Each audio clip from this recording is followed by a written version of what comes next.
வெற்றியாளர்களுக்கும் தோல்வி அடைஞ்சவங்களுக்கும் இருக்கக்கூடிய வித்தியாசம், வெற்றியாளர்கள் முதல் ஸ்டெப்பை எடுத்து வைக்க ஆரம்பிப்பாங்க. தோல்வி அடைஞ்சவங்க ஏதாவது ஒரு காரணம் சொல்லிட்டு இருப்பாங்க. வெற்றி அடைஞ்சவங்க அவங்கள்ட்ட ஏதாவது ஒரு வேலைன்னா உடனே அந்த வேலையை செய்ய ஆரம்பிப்பாங்க. அதுக்காக அவங்க பெருசா ஏதோ மலையை தாண்டிட்டாங்க அப்படின்லாம் கிடையாது. அவங்க முதல் ஸ்டெப்பை எடுத்து வைக்க ஆரம்பிச்சிட்டாங்க.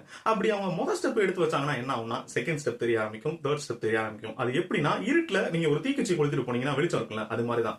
அடுத்த குச்சியை கொளுத்தணும்னா அடுத்த வெளிச்சம் தெரிய ஆரம்பிக்கும். அது மாதிரி ஒரு ஸ்டெப்பா இவங்களுக்கு தெரிய ஆரம்பிக்கும். இப்படி பண்ணதுக்கு அப்புறம் ஒரு வாரமோ ஒரு மாசமோ ஒரு வருஷமோ இல்ல பல வருஷமோ கழிச்சு அவங்கள திரும்பி பார்த்திருந்தா அவங்க ஒரு மிகப்பெரிய ஒரு விஷயத்தை அச்சீவ் பண்ணியிருப்பாங்க.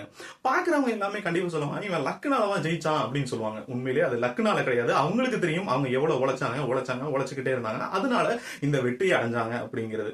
அதனால எப்பொழுதும் நீங்க உங்களோட முதல் ஸ்டெப்பை எடுத்து வைங்க. ஓகே, முதல் ஸ்டெப் எடுத்து வச்சவங்க சக்சஸ் கிடைச்சிருமா அப்படின்னா கிடையாது. Consistency is key to success அப்படின்னு சொல்லுவாங்க.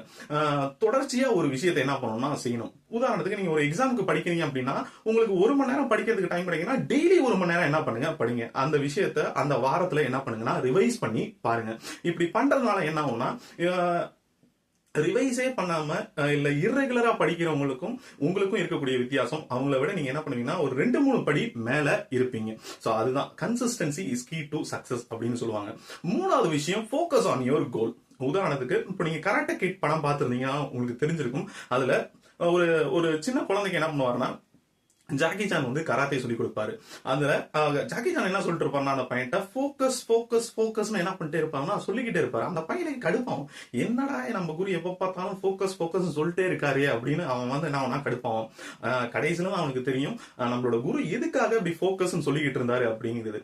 அது மாதிரி நீங்க என்ன பண்ணணும்னா, உங்களோட கோல்ல நீங்க என்ன பண்ணுங்கன்னா ரொம்ப ஃபோக்கஸ்டா இருங்க. ஏன்னா நிறைய டிஸ்ட்ராக்ஷன்ஸ் இருக்கும். அந்த டிஸ்ட்ராக்ஷன்ஸ் எல்லாம் இல்லாம உங்க கோல்ல நீங்க ரொம்ப ஃபோக்கஸ்டா இருந்தீங்கன்னா கண்டிப்பா உங்களுக்கு வந்து என்ன ஆகும்னா சக்சஸ் ஆகும். அதுதான் இந்த 3 கான்செப்ட். ஃபர்ஸ்ட் உங்களோட முதல் ஸ்டெப்பை எடுத்து வைங்க. ரெண்டாவது கன்சிஸ்டன்சியா ஒரு ஒர்க்கை வந்து நீங்க என்ன பண்ணுங்க செய்யுங்க. மூணாவது உங்க கோல்ல ரொம்ப ஃபோக்கஸ்டா இருங்க. இப்படி எல்லாம் பண்ணீங்கன்னா சக்சஸ் உங்களை கண்டிப்பா தேடி வரும். Okay, bye. See you in the next video.